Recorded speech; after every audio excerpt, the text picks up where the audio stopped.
Hey everyone, this is Ian here from Headphone Zone. So a while ago, a brand by the name of Truthear decided to have a crack at the very competitive audio industry and more importantly, the IEM segment or the in-ear monitor space. Now they started this off with an exciting collab with Clinical and launched the Truthear Zero, which for obvious reasons were well received by the audience. They soon followed this up with the Truthear Ola, which is a sub 2000 rupee IEM, which for again, the kind of tuning and the features it offers did very well. However, today I'm really excited and the one we'll be talking about is the Truthear Hexa. So let's get right into it. Alright, so here's the box, and like most of the Chi-Fi brands, you see Truthear going with this anime inspired look, which personally I'm not a big fan of, so sorry to all you weebs out there. But what I'm really interested is in this design right here. I think this is quite a cool looking box, and if you're like me and interested in collecting product packages, I think this is definitely going to be a part of your collection. Now, taking a look inside the box, what you get is your paperwork along with a nice set of ear tips. So you have 3 silicone ear tips and you have a set of foam ear tips, and you also have this nice leather pouch which you have your earphones in. Alright, so let's start off with the build quality on these.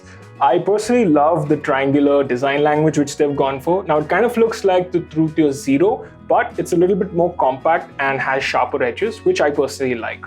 Now, the entire body is made out of this plastic material, but it still feels quite well put together, and honestly, in terms of weight also, it's pretty nicely distributed. So when you have them in your ears, not only do they keep a low profile, but they're also quite lightweight. So that ensures you can listen to them for hours. And for me, the angular design just worked an absolute treat.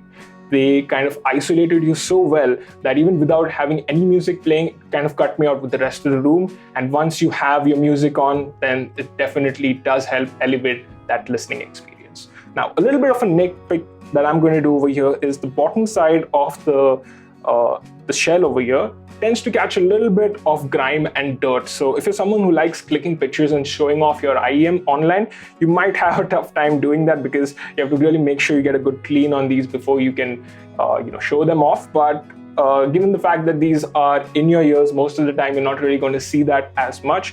So yeah, honestly, first impressions on these are really nice. So one of the things that had me the most impressed and excited to review the Hexas were initially when they launched and people were giving out their first impressions, a lot of people referred to them as the mini Blessing 2 or a budget-friendly Blessing 2. So that got me quite intrigued. And when I tried them out myself, I must say I was really impressed, especially for what these can achieve for a third of the price. Now, in terms of drivers, it's rocking a 1 dynamic driver and 3 balanced armature drivers.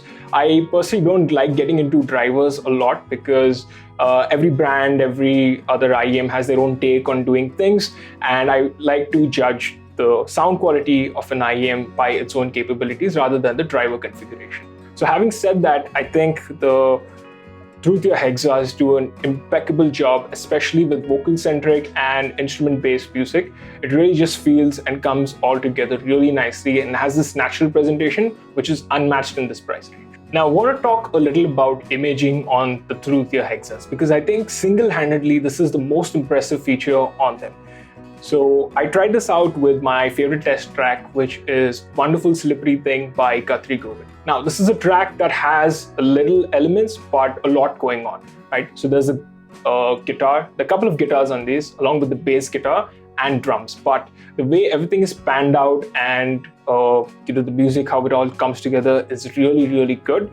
And whatever equipment you listen to kind of puts it to the test. So with the Hexas, it was able to impeccably catch the minute nuances and details, which actually kept me so intrigued. I've listened to this track hundreds of times, but never the way I've heard it on the Hexas. It just did so brilliantly from start to finish. I had a huge smile on my face. Alright, so now coming to the tough part for any IEM out there, Soundstage. Now we all know Soundstage is a hard part for an IEM to get right because of physical limitations. By that, I mean the IEMs themselves sit inside your ears quite close to the ear canal. So this makes it difficult for your brain to kind of visualize and have music feel like it's coming a little bit more from an arm's length. Now, with these IEMs, I found that they kind of are a bit of a mixed bag, right?